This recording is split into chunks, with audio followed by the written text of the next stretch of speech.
Hey everyone, it's Ryzen. And Liz. Welcome to the preview for the Browns at the Patriots. The underperforming Browns, to say the least. Injury report, Patriots ruled out Matt Lacoste and Ryan Izzo. I still don't understand how Izzo got a concussion in practice. Whatever. And the Browns ruled out Demarius Randall, their safety. Patriots questionables are basically all the same, other than Shaq Mason has been added to it, so that's wonderful. Totally what we need. We need another lineman to not play. Rex Burkhead with his foot, Julian Edelman with his chest still. Edelman's almost certainly going to play. Gunnar Olszewski. God, his name is ridiculously hard to say. I guess he's added with an ankle now, too. I thought it was just a hamstring last week.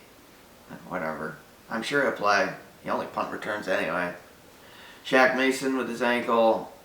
I guess he got hurt in the Jets game. I don't know. I didn't see anything. And then Patrick Chung still dealing with his heel and chest. For the Browns, offensive tackle Kendall Lamb. And safety, Sheldrick Redwine. I don't think there's anybody doubtful or anything. No, that's it. So there's not too many injuries. The camera cut off there, so I don't know what it got. But I was talking about Shaq Mason being injured. And that sucks. You know, they already have offensive line problems, so hopefully he'll play, but who knows. Anyway, the Browns on paper look good. In reality, they're not. They got Odell Beckham now, and they got Jarvis Landry. I mean, that's a good 1-2 punch. They also have Nick Chubb, or is it Chubb? Chubb. Nick Chubb, who's been good this year. He's got about 100 yards a game. But when you're throwing interceptions like they're candy, yep, and that's the problem. It don't help. Is the Browns have thrown 15 picks this year. Baker Mayfield is one of the worst quarterbacks in the NFL this year. I don't know why. That's a serious problem going against what I consider the best defense in the NFL right now. So, Patriots have 18 interceptions, and Baker Mayfield almost has as many picks himself as the entire Patriots defense. Another consideration for the game is going to be the weather. We're in Albany, in upstate New York, but the entire Northeast is going to get hit with a pretty good rainstorm tomorrow, so the field's probably going to be a mess. Well, the thing with the Browns is that they've been bad against the run. They've been much better. Their secondary's been much better, but up front they've been worse. So you would think the Patriots would run a lot, but their run hasn't been that good. I don't know. I mean, they can't block anymore on run blocking. I mean, the game plan should be to run the ball. Right. But we'll see what happens. I mean, that's offensively what it should be. If they can't do that, then quick, short passes to keep protecting Brady, to kind of mix it up as a de facto run game. Defensively, I know people are talking about Stephon Gilmore covering Beckham. I'm not so sure he's going to, and he might cover Landry, and then they might double Beckham. That's what I think they'll do. But, I mean, Gilmore's covered him in the past. He's had success against Beckham, so we'll see what they do.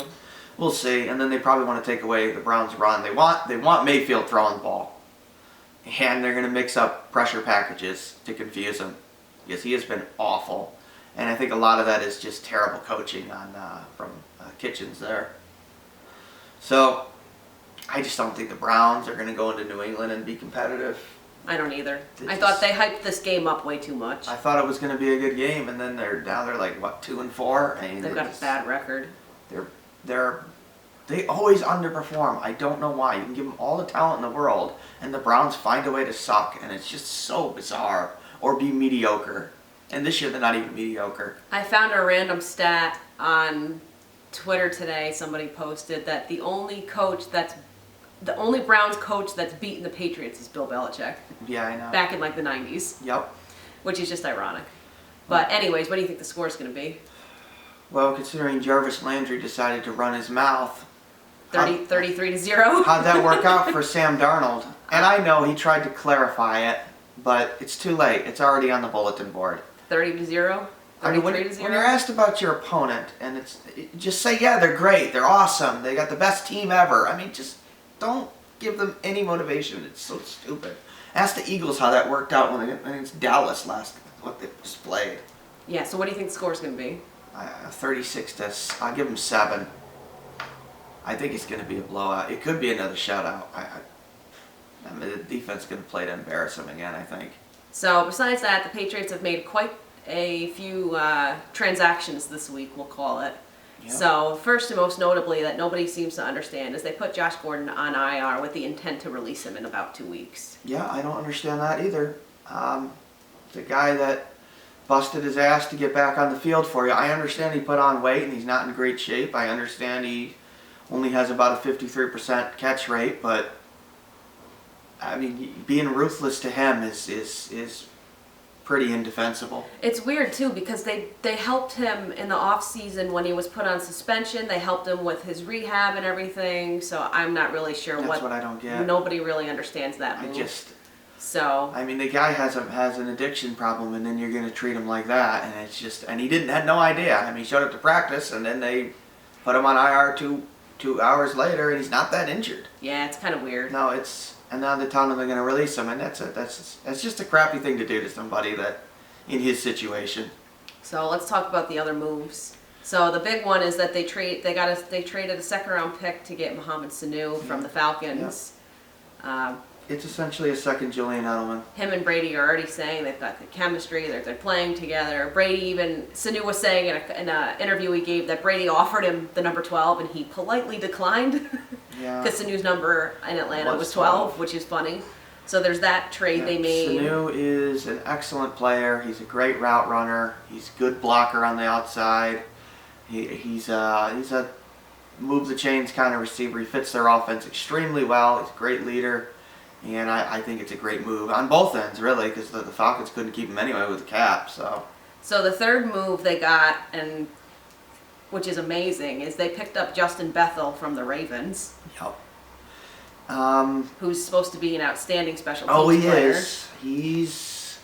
He's about as good as Matthew Slater. So now they have 2. Is he a young guy? Oh yeah, he's in his 20s, I think. Oh well, that'll be good because once Slater retires someday, they could keep him. They could keep him if Slater goes to retire in a couple of years. Well, I don't know. Slater's still really good. I know. I mean, Slater's not that much. So that deal fell into their lap. They were the first team to jump on him when the Ravens did. What happened is the Ravens had a compensatory 4th round pick. Because they signed Bethel, they were going to lose that pick. Oh, I see. And they felt that as good as Bethel is a special teamer worth a 4th round pick. Now, in my opinion, he is. Justin Bethel, yes.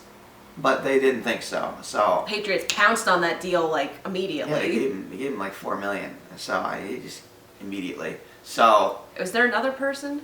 Yeah, they traded Michael Bennett to the Cowboys. Oh, that's right. For a 7th round. 7th, which you should have been able to get more than that. I mean, that Cowboys got him for a bargain. I mean, you basically gave him away. I wouldn't have done that. Yeah. I understand trading him. I don't understand trading him for a 7th round. Well, I think he just didn't want to be there. So I get that, but he probably didn't care. He just wanted out. You can't get a 4th rounder for Michael Bennett? Are you serious? I know. I mean, that's crazy. So that's all the transactions they've made as of Yep. us recording this video. So, if you're a punt returning against the Patriots, my advice is don't.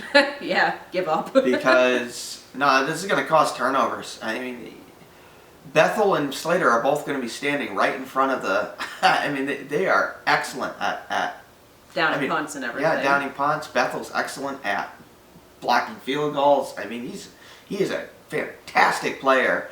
I mean, he's a 3-time All-Pro, so it's no joke. He's a good player. Well, I think that's pretty much all the news. Yep. And coverage for the game. So we'll do the halftime show. It's an afternoon game tomorrow, so we'll do the halftime show, and then the video will go up tomorrow night. Yeah, it should be. Should be all good. So it's Ryzen. And Liz. Thanks for watching. Take care. See you for the recap and all that.